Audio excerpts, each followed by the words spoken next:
Hello everyone and welcome back to my YouTube channel. Today I'm featuring a newly released digital stamp by Rachelle Anne Miller. It has been released 2 days ago. I shared my card yesterday and I'm glad that I'm finally catching up with some of my voiceovers today.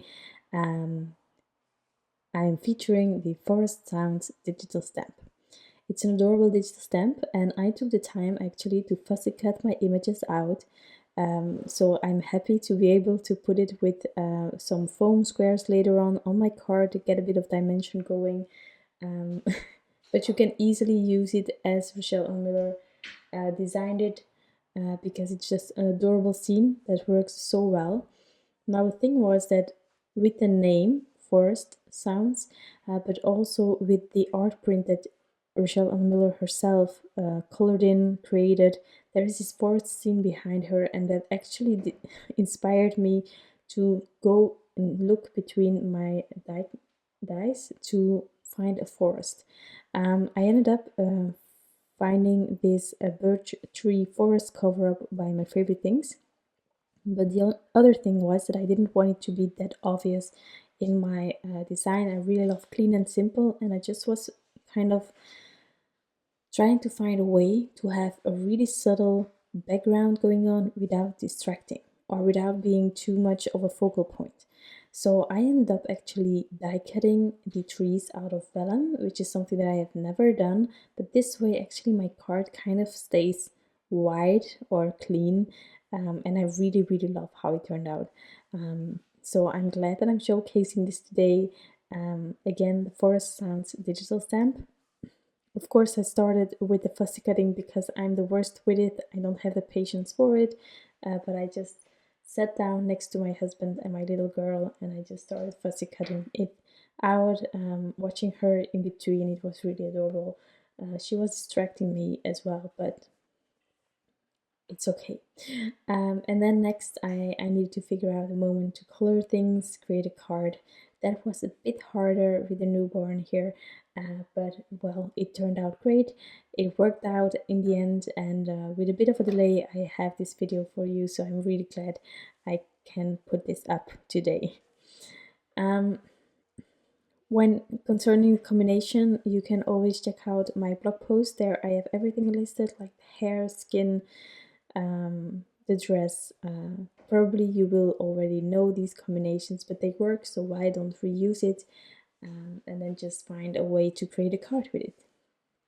So I also decided to go with brown hair because my little girl has brown hair, so as long as it is not going to get like lighter at this current moment, I think that most of the girls that I will be coloring in for the foreseeable future will have brown hair. Because of course I am in love with her. So here this brown combination also a really great one, and whenever I have like brown hair going on, I use the same combination on the shoes. It's just easy. You don't need to reinvent colors. This just works. So next up, the bird. As I do most of the time, I'm just coloring it yellow because which color otherwise? I know that there are tons of different kind of birds, but it's just something that I grab towards on my cards.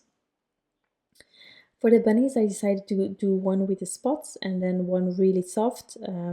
After adding the spots, I decided that I wanted to have a bit of shadowing, so I just took this E50 marker. And then for the light bunny, I'm just using E53, E50, really simple. It's a tiny image, so I didn't mind just using 2 markers. Otherwise, I most of the time have 3 markers, but it just depends. If you have a really large image, then sometimes I need 4 or 5 markers as well, so it's just depending on the size as well. So to get a background, I decided to go with the A2 rectangle frame for my favorite things and then the birch tree forest cover up, as I already said. And actually I wanted to create it like this. I wasn't intending to add any ink blending in the background. I think this works. But then you have to figure out a sentiment color, which can be yellow, which can be something goldish, which would be really lovely. Or you can just go so many ways. I ended up taking my cracked pistachio. It has been a while since I ink blended because my Lately, my cards have been with all digital stamps, and I don't fussy cut often. And I don't like creating masks necessarily because it's also fussy cutting. So therefore, I most of the time have like a white background. I know, but in case you want a bit of color but still want to keep it simple, this definitely is a way how you can do that. I just ink blended it really softly, going from the top towards the bottom, and even the bottom I just kept white because, well, grounding. There is a reason to keep it wide. I also have multiple frames die cut. Initially, I wanted to create a shaker card, and you definitely can do that, but I ended up keeping it more simple. With the birch trees already in the back, it was already busy enough, I found. Also, the birch tree cover-up isn't a complete A2 sized cover, so I actually liked it that I had this frame to go on top this way. It looks like it is a complete A2 size background, and it's just I just tucked it away. I also only added liquid glue there where you will not see it, because with Vellum you can see through it, and you can see like the adhesive. If you know where you're going to place your images, you can definitely use some more liquid glue behind the images because you will be covering it up.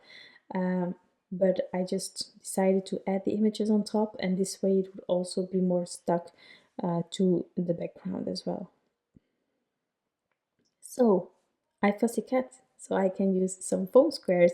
These are the thin foam squares from Scrapbook Adhesives. I'm just using it on the bird and the girl to just give it a bit more dimension. I really love thin foam squares and just the subtle height that it gives on the card. But yeah, therefore you have to die cut or fussy cut or have like a cutting machine to trim things out. Well, it all depends whether you have the options or not, but in this case I really wanted to make use of it. For the sentiment, I am using the Sending Hugs Words die from Hello Bluebird, and I just die cut it twice out of white. Again, you can use other colors as well, but I contemplated about it, and I actually was going towards like the gold idea, like gold glitter cardstock, but I ended up using white, keeping it simple again. You have that white frame, the bottom of the background is white.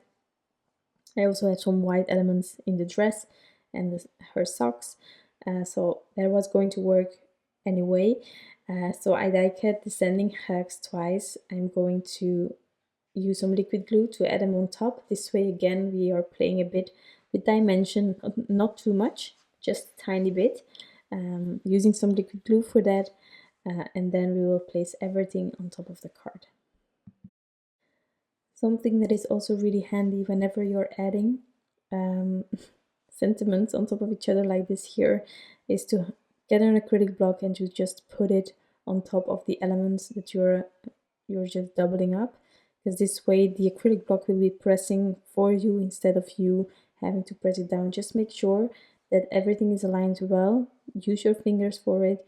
It's tedious and such, and you will have some liquid glue on your fingers probably, but you can always wipe them, and that way everything will be just perfect. Normally, whenever I need to get a sentiment that is like perfectly spaced with the die cut on top of a card, I use like the negative of the die cut and I inlay it, and that way I'm sure of it. But whenever I double up sentiments, also with the oozing of liquid glue, it's a bit tricky. So I just decided to eyeball it in this case. I just laid out the sentiment to make sure that I liked the spacing that I had, and then I'm going to add it.